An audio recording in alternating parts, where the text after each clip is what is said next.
जय माता दी। नवरात्रि के इस पावन पर्व में आपका स्वागत है। दुर्गा सप्तशती का हर अध्याय माँ भगवती की अद्भुत शक्ति और महिमा का वर्णन करता है। आज हम सुनेंगे अध्याय 9 की कथा, जिसमें माँ चंडिका द्वारा अहंकारी असुर निशुंभ का अंत किया जाता है।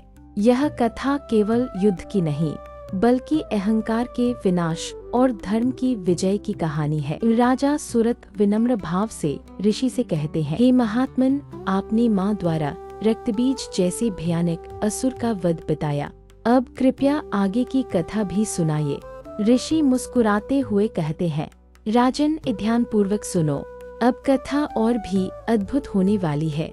जब शुंभ और निशुंभ तक पहुँची तो वे क्रोध से जल उठे। उनकी आंखें अंगारों की तरह लाल हो गईं और उनका अहंकार उन्हें युद्ध के लिए उकसाने लगा। शुंभ ने क्रोधित होकर कहा, अब मैं स्वयं युद्ध भूमि में उतरूंगा, या तो मैं रहूंगा या यह देवी। चारों दिशाओं में शंखनाद गूंज उठा। आकाश में बादल गरजने लगे, धरती कांप उठी। असुरों की विशाल सेना देवी की ओर बढ़ने लगी। माँ चंडिका अपने सिंह पर सवार शांत भाव से सब देख रही थी। उनके चेहरे पर एक दिव्य मुस्कान थी, जैसे उन्हें पहले से ही सब ज्ञात हो। तभी निशुंभ क्रोध में भरकर गदा लेकर माँ पर टूट पड़ा। उसने पूरी शक्ति से वार किया, लेकिन माँ ने अपने तीक्ष्ण बाण से उसकी गदा को पल भर में चूर कर दिया। निशुंभ चौंक गया, लेकिन उसका अहंकार अभी भी जिंदा था। अब निशुंभ ने तलवार और ढाल उठा ली और फिर से माँ की ओर बढ़ा। माँ ने अपने बाणों से उसकी ढाल तोड़ दी और तलवार भी गिरा दी। चारों ओर युद्ध का दृश्य भयानक हो चुका था। देवी के सिंह असुरों को चीर रहा था। काली माँ विकराल रूप में हाहाकार मचा रही थी। अब निशुंभ ने शूल उठाया और माँ की ओर पूरी शक्ति से फेंका।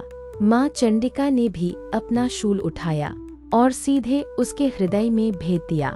उस क्षण समय जैसे थम गया, लेकिन तभी एक चमत्कार हुआ। निशुंभ के शरीर से एक और विशाल और शक्तिशाली पुरुष प्रकट हुआ।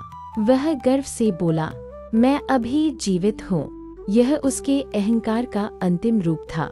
माँ चंडिका मुस्कुराई और बोली, हे दुष्ट, अब तेरा अंत निश्चित है। माँ ने अपने दिव्य खड्ग से उस रूप का भी अंत कर दिया और उसी क्षण निशुंभ का जीवन समाप्त हो गया। चारों दिशाओं में गूंज उठा, जय माता दी। निशुंभ के मरते ही असुर सेना भय से कांप उठी। काली, ब्रह्मानी, माहेश्वरी, वैष्णवी सभी देवियां मिलकर असुरों का संहार करने लगी। देवी का सिंह गर्जना कर रहा था और असुर भागते जा रहे थे। यह केवल एक युद्ध नहीं था, यह हमारे अंदर के अहंकार, क्रोध और बुराई का प्रतीक था। निशुंभ का दूसरा रूप हमारे अंदर छिपे अहंकार को दर्शाता है, जो बार बार जन्म लेता है। माँ दुर्गा हमें सिखाती है, अहंकार का अंत ही सच्ची विजय है। सत्य और धर्म हमेशा जीतते